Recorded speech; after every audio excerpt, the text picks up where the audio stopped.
"You're not welcome here anymore. Get out." Those were the last words my father said to me before I walked out of the house I grew up in, my fingers still clutching a manila folder filled with financial reports no one had bothered to read. It was supposed to be a family meeting, one of those important Sunday night sit-downs we'd had since I was a kid. But when I stepped into that living room and saw all the chairs filled, not just by my parents and siblings, but by extended family, cousins I hadn't seen in years, even my grandfather, I knew something was off. The air was thick, and every eye turned to me with a single, chilling purpose. The scapegoat had arrived. My name is Julia Monroe. I'm 27 years old. And that night, in the middle of spring, I was officially exiled from my family, not for stealing or lying or harming anyone, but for trying to help. For years, I'd been the quiet fixer, the invisible one who held everything together, the one who was always blamed when things fell apart, no matter who had caused the mess. That meeting didn't break me. It revealed the truth I had been too afraid to face. I had never truly belonged to my own family. A month later, I was living in a tiny Airbnb in Minneapolis, my entire life reduced to 2 suitcases, a coffee maker, and a rescue cat named Milo. I had changed my number, blocked every relative, and poured myself into rebuilding from scratch. I thought that would be the end of it, until the emails started showing up, until the messages were forwarded from old contacts, until my new office got a call from someone in Cedar Rapids, just trying to confirm a few things about Julia Monroe, until the text from my sister, Haley, found its way through the firewall. "Please call. It's Dad. He's been arrested." But let me go back, because none of that makes sense unless you know the full story. I grew up in Cedar Rapids, Iowa, in a modest 2-story house that sat just far enough from the city to feel isolated and just close enough to hear its distant promises of escape. My parents, David and Evelyn Monroe, ran a family furniture store. My brother Lucas, 2 years older, was the golden child, captain of the football team, class president, heir apparent to the business. My younger sister, Haley, was the darling, the baby who could do no wrong. And then there was me. From the outside, we looked like a postcard version of American success. Inside, though, I was cast in a role I didn't audition for, the family's emotional sponge. If Lucas forgot his homework, somehow I distracted him. If Mom burned dinner, I must have stressed her out. If Haley cried, someone would inevitably say, "Julia, what did you say to her?" It became so routine that I started believing maybe I was the problem. Maybe I really did ruin everything just by existing. It started young, too young for me to understand. I remember being 6 and coloring quietly at the kitchen table when I heard the crash of glass from the living room, my mom's favorite vase. I ran in to see what had happened. Lucas pointed at me without blinking. Julia did it. I hadn't even left my seat, but she believed him. That night, I cried into my pillow, wondering what I could have done differently to stop something I hadn't even seen. That night was just the beginning. I used to tell myself it wasn't that bad, that all families had their dynamics, that maybe if I just worked harder, kept my head down, achieved more, they'd eventually see me, not as the one who ruined things, but as the daughter who held everything together. But the truth is, they never wanted me to hold anything. They just needed someone to absorb the damage. As I grew older, the blame evolved. It wasn't just about broken vases and forgotten chores anymore. It became abstract and more cutting. When Dad had a slow sales month, he'd come home angry and silent. If I asked how his day went, he'd sigh and say, "You always have to make everything about you, don't you?"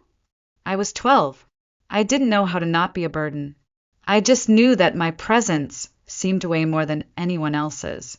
By the time I reached high school, I stopped trying to be noticed and started trying to be undeniable.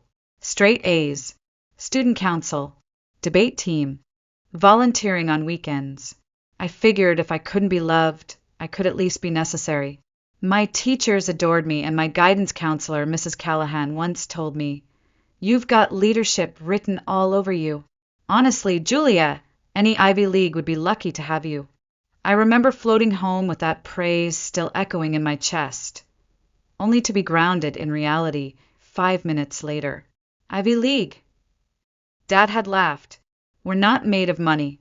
Maybe focus on getting a job at the store instead of chasing dreams that cost more than a house. I might get a scholarship, I whispered, though my throat was tight. Mom didn't even look up from the stove. You always aim too high. Maybe consider a community college. Something more appropriate. Haley, of course, chimed in with a smirk. You just want the attention. That night, I wrote my acceptance essay in silence and cried when no one could hear. Despite them, I got into Northwestern with a full tuition scholarship and partial aid. The envelope arrived in spring, thick, hopeful, promising a life they couldn't imagine and never cared to. I found them in the living room, clustered around Lucas, who just received his third rejection letter from a mid-tier state school. He was slumped on the couch, and Mom had one arm wrapped around him like he was the one who needed comforting. I held the letter behind my back. I got in, I said. Northwestern. Full ride. They stared at me like I'd interrupted a funeral. Dad was the first to speak. What's this going to cost us? Not congratulations. Not, we're proud of you. Just suspicion and a financial panic they'd never shown when buying Haley a brand new car for her 16th birthday. You're always trying to show us up, Lucas muttered. We get it. You're the smart one. So I folded the letter in half, tucked it back into the envelope, and swallowed the celebration. In college, I flourished. I made friends who laughed at my jokes, not at me. Professors who saw my ideas as valuable. I learned that not every room needed a scapegoat, but the tether to my family remained. Calls from Mom that started with "How are you?" and ended in guilt. Texts from Haley reminding me that Dad's been on edge since you left. As if my success was a disruption to their dysfunction. After graduation, I had offers in Chicago, in New York, even in Austin, but I turned them all down. Something in me still craved home. Still thought I could fix it if I just tried hard enough. So I moved back to Cedar Rapids, got a marketing job at a mid-sized firm, rented a small studio apartment 12 minutes from my parents' place, and every Sunday night I went to dinner where I was still the problem. Coming back to Cedar Rapids was like stepping into a museum where nothing had been dusted, but everything was exactly as it used to be, right down to the way my mother sighed when I walked through the front door. I kept thinking, maybe if I show them how much I've grown, how successful I've become, they'll finally see me differently. I was wrong.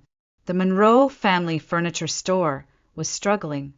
Once a charming staple of the local community, known for handcrafted oak tables and solid maple bookshelves, it had lost its shine in the face of mass-produced imports and online retailers.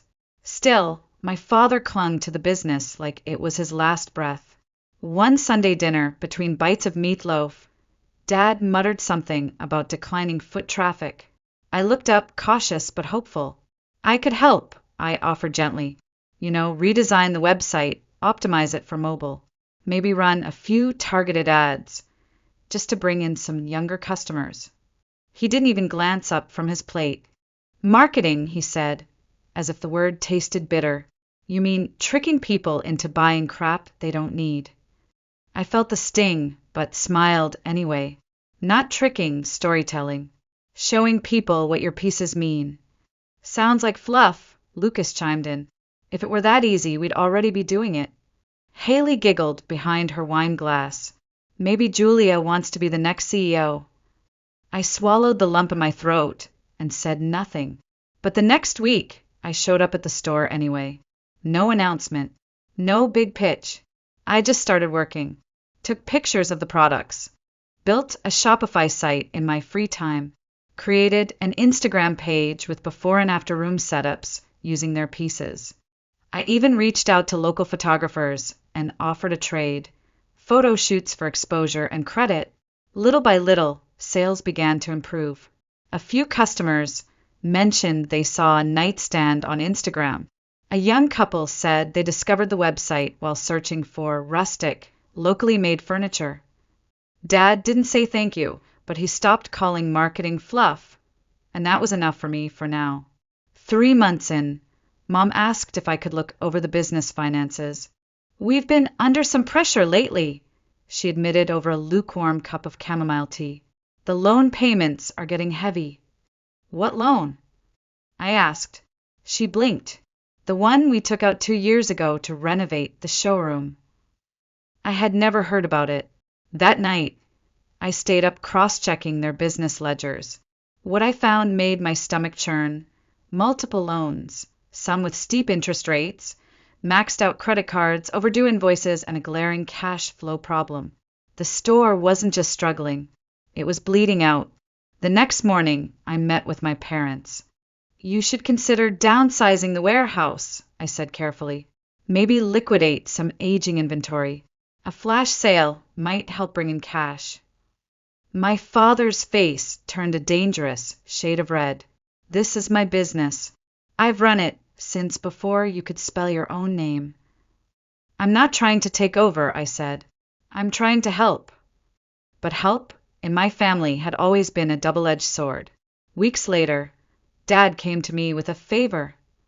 The bank had offered a refinancing deal, but only if someone with a better credit score co-signed the loan. "Just paperwork," he said. "You won't pay a dime." Every financial bone in my body screamed no. But the other part of me, the daughter still starving for approval, whispered yes. I agreed on 3 conditions.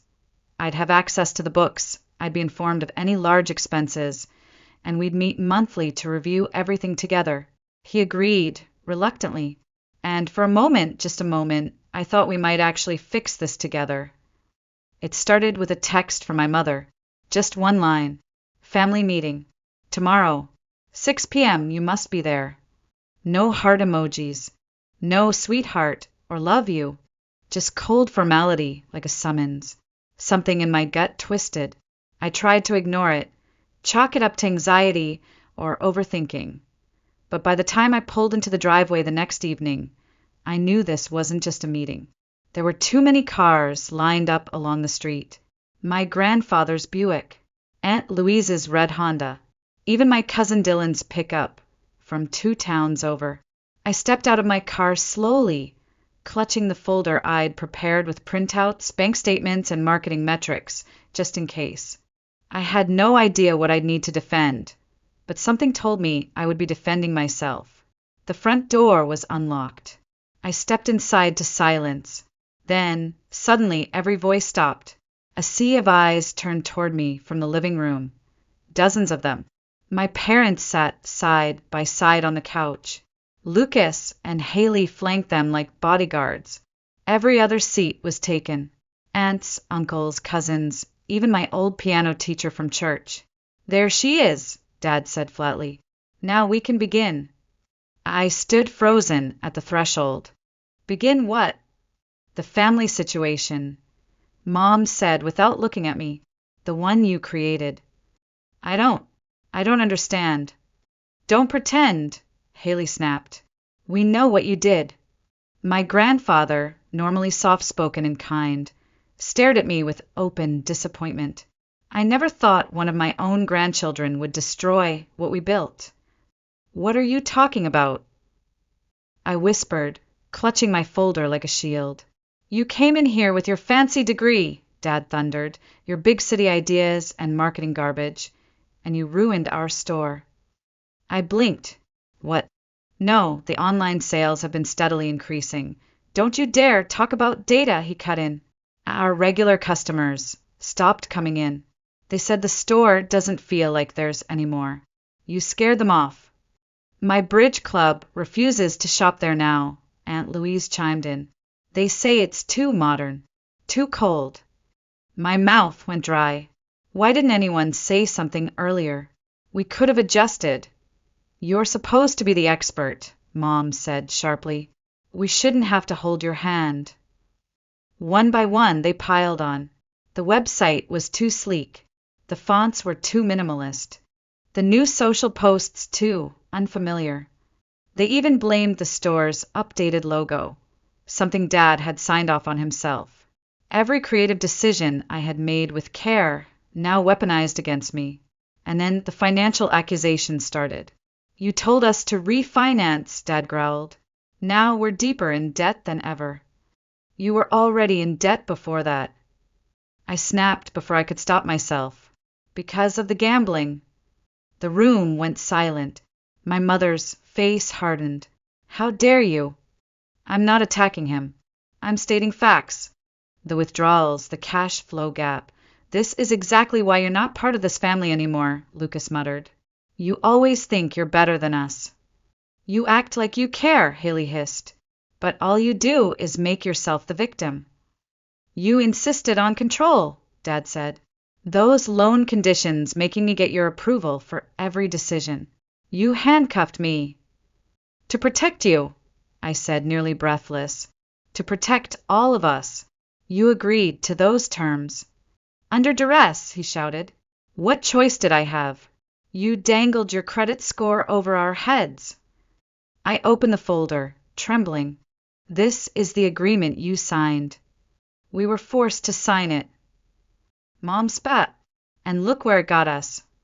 I scanned the room, searching desperately for one kind face, one ally, but all I saw were pinched mouths, narrowed eyes, decades of resentment finally finding their scapegoat. My father stood slowly, voice low and cold. You've done enough. You ruined our lives, Julia. Get out, and don't come back. I turned to my mother. Mom, she looked down at her hands. I think it's best if you go. And just like that, I knew.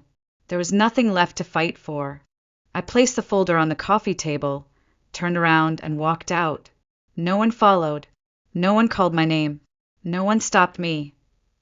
The drive back to my apartment that night felt like sleepwalking through a thunderstorm. My hands shook on the steering wheel. The city lights blurred through my tears.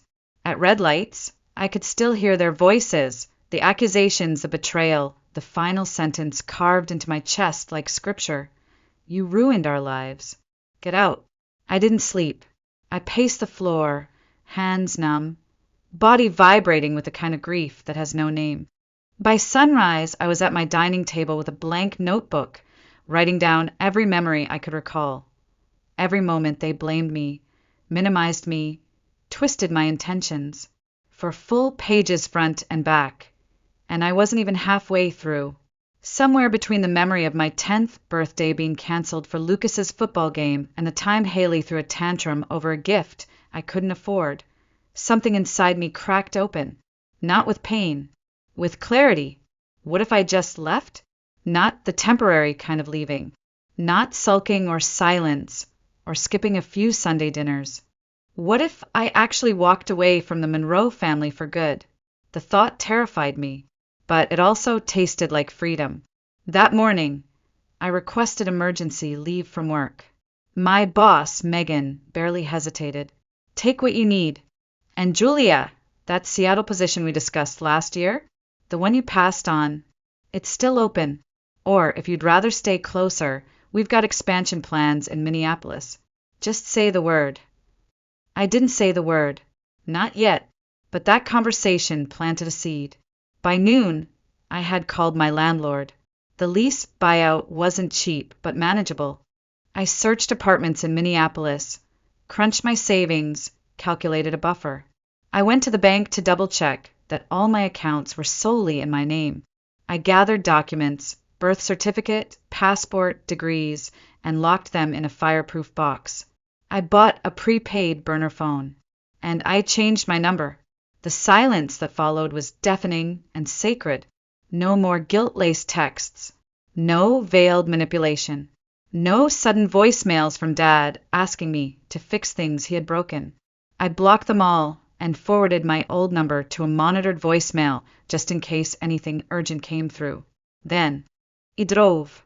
One long, quiet stretch of road north to Minneapolis, a city I barely knew, with nothing but my clothes, my laptop, and a single cardboard box marked Essentials.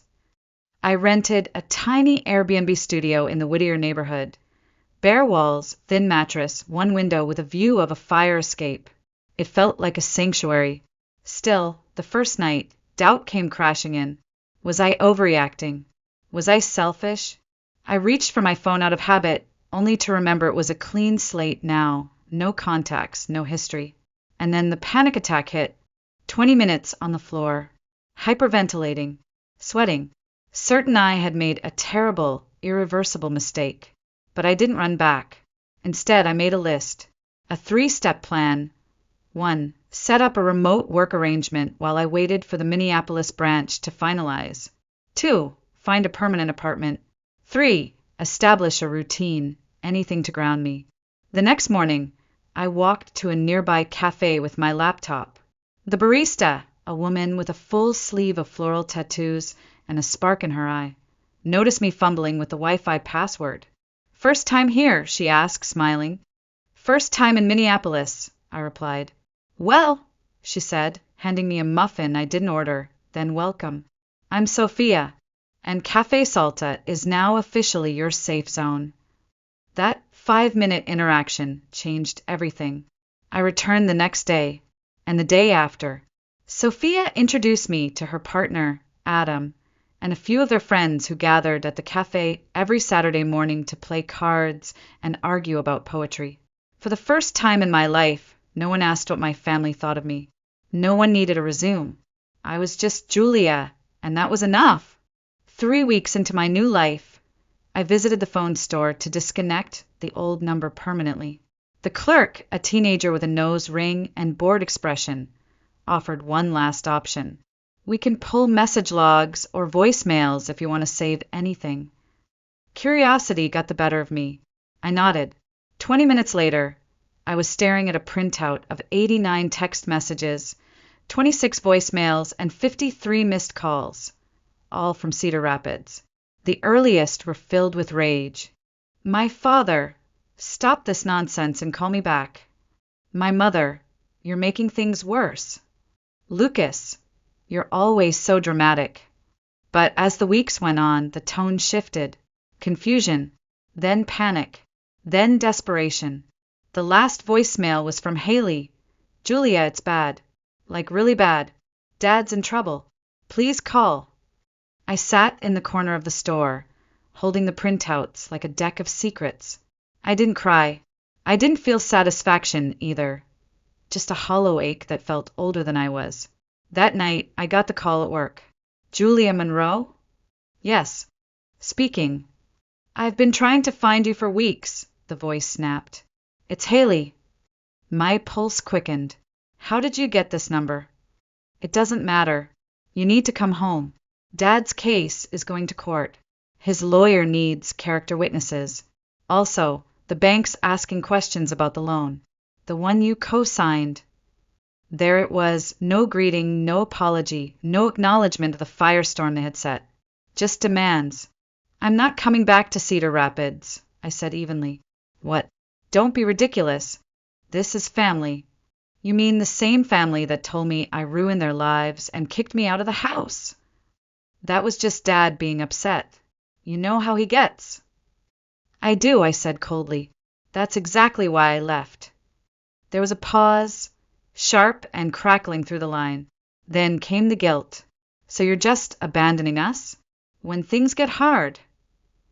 "I'm protecting myself," I replied. "I advised against the loan. I only agreed with strict conditions that were violated. I've already spoken to my own attorney." "You got a lawyer?" "Yes. And I've submitted a written statement to the bank detailing my limited role. If anyone tries to implicate me, they'll be in for a surprise." Haley's voice dropped an octave. "So you're throwing Dad under the bus?" "I'm telling the truth," I said. Something this family never made much room for. The call spiraled. Accusation. Please. Thinly veiled threats. "I swear, Julia, if you think you can just run away and start over, you're wrong. People talk. What if your new boss hears what kind of person you really are?" That was the moment I understood what was happening. This wasn't about saving Dad. This was about reasserting control, dragging me back into the role I had finally escaped from. I didn't respond. I ended the call and walked straight into my supervisor's office. "Megan, do you have a minute?" She looked up from her laptop and smiled. Always. What's up? I closed the door behind me. I need to tell you something about why I left Cedar Rapids.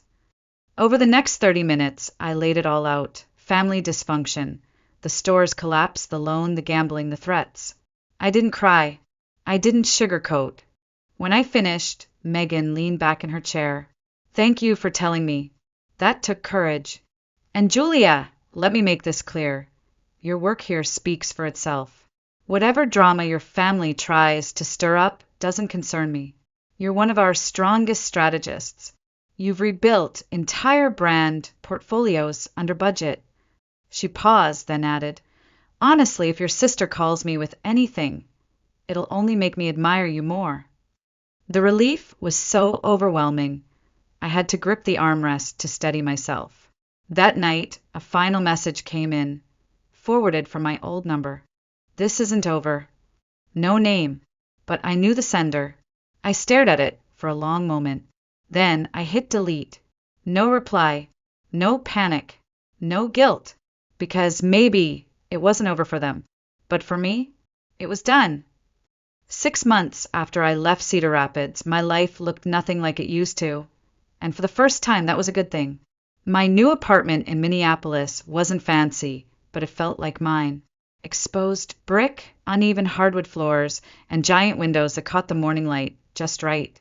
I filled the space slowly, carefully, no longer choosing things to impress guests or please a visiting mother. Just colors and textures and books that made me feel something. Milo, my one-eyed rescue cat, would curl against my side every evening as I sipped tea on the couch. His soft purr reminded me that comfort didn't have to be complicated, that affection could be unconditional. Work at the firm was thriving. Megan had given me full creative control over several new accounts, and I'd earned the trust of clients, not with flash, but with quiet strategy and sharp insight. I no longer second-guessed my ideas, waiting for someone to interrupt or override me. I'd even started volunteering at a local animal shelter on weekends.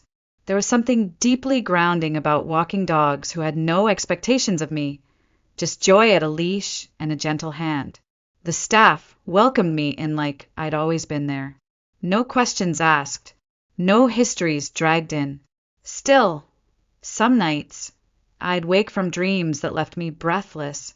I was back in that living room, surrounded by accusing faces. My mouth moved, but no sound came out. I'd wake tangled in blankets, heart pounding. The old guilt didn't vanish. It just got quieter over time, like a radio slowly losing signal. And then one Saturday, during a poetry slam at Café Salta, I heard a voice that pierced me straight through. Her name was Jessica. Her poem was about leaving a partner who gaslit her into believing she was always the problem. Every line hit like truth, laced in glass. After her set, I stepped outside for air and found her already waiting. You felt that? She asked softly. Too much, I said. We talked for hours that night. She told me about the months it took her to trust herself again, about the shame she carried for loving someone who dismantled her piece by piece. I told her a little about my family. Not everything, just enough. You should meet my brother, she said suddenly. He's stuck in a roommate situation that sounds way too familiar.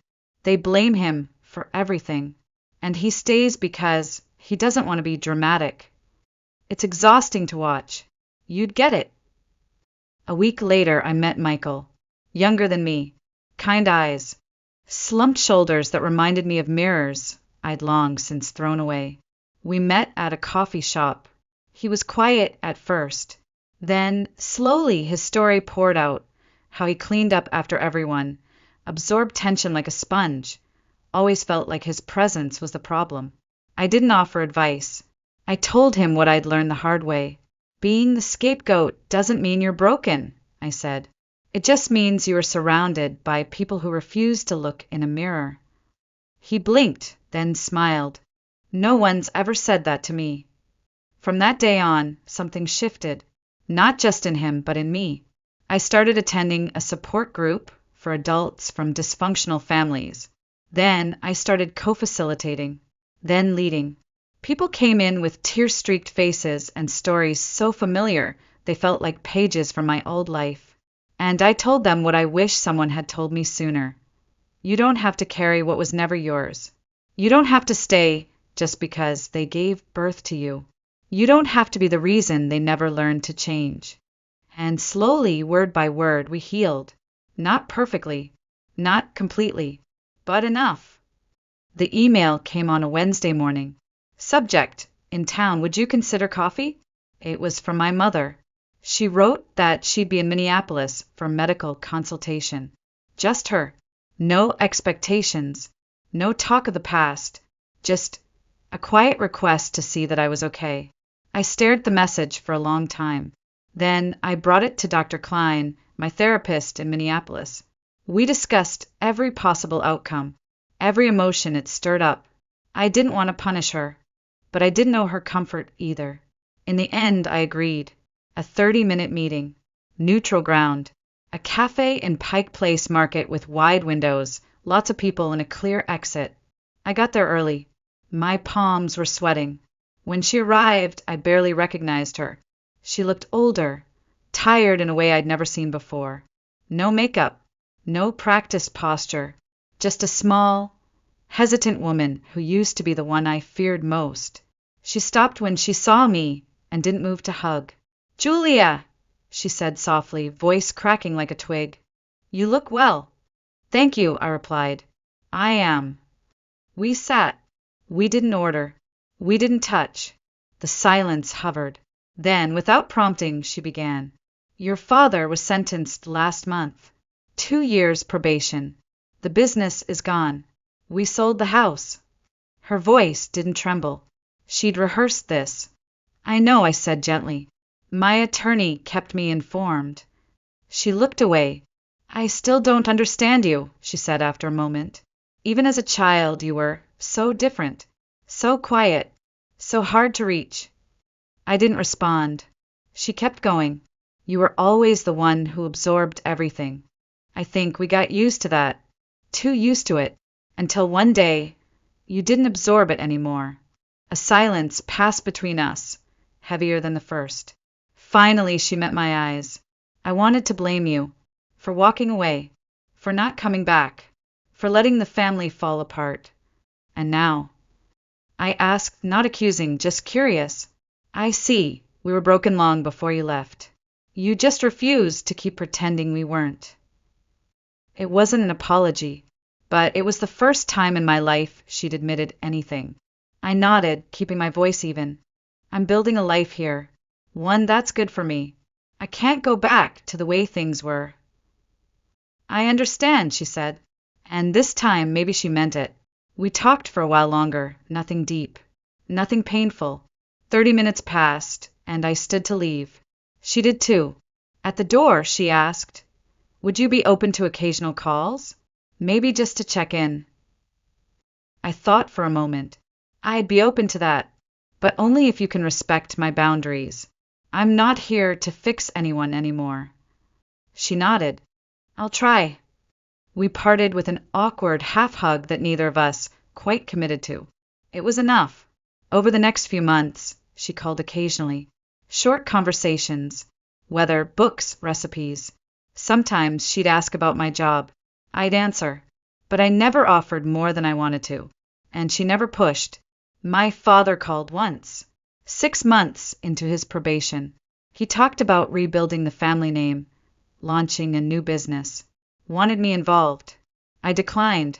He called me bitter, said I was holding grudges, said therapy had turned me into someone cold. I told him therapy helped me see that forgiveness doesn't mean submission, that I could forgive him and still walk away. He didn't call again. Lucas never reached out. Haley sent 2 emails, one cruel, one desperate. I didn't respond to either. My family remained exactly as they had always been, but I wasn't. 1 year after I left Cedar Rapids, I stood at the edge of the water in Minneapolis, watching the sun fracture across the surface. Behind me was a life of silence, shame, and survival. Ahead was mine to build. I took out my phone. A new number. A new name in so many ways. There was a message from my mom. Thinking of you today. Hope you're well. I smiled. Typed back, I am. Hope you are too. Then I turned off my phone, breathed in the wind, and let the quiet surround me. Not the silence of being dismissed, but the peace of being enough. Because I had finally learned. Some family doesn't get to come with you. Some history doesn't get a rewrite. Some endings are the most honest kind of freedom. And choosing yourself isn't selfish. It's sacred.